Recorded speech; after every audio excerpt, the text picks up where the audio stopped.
నమస్కారం. ఎస్ఎన్ఎస్కి స్వాగతం. రా కదలిరా కార్యక్రమంలో భాగంగా ఈ నెల 19వ తేదీన మాజీ మంత్రివర్యులు నారా చంద్రబాబు నాయుడు వెంకటగిరి రావడం జరుగుతుంది. కాబట్టి ఈ కార్యక్రమాన్ని విజయవంతం చేయాలని డాక్టర్ సందీప్ కోరారు. నాయుడుపేటలోని శ్రీనివాస ఫంక్షన్ హాల్ నందు జరిగిన పార్టీ నాయకులు కార్యకర్తల సమావేశంలో డాక్టర్ సందీప్ పాల్గొని ప్రసంగించారు.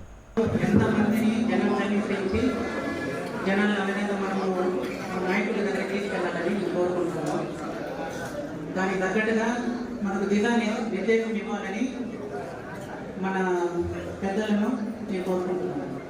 ఈ అవకాశం ఇచ్చినటువంటి నెవర్ సుబ్రహ్మణ్యం గారికి మరియు మా పెద్దలకు నేను ధన్యవాదాలు తెలుపుతున్నాను. Thank you.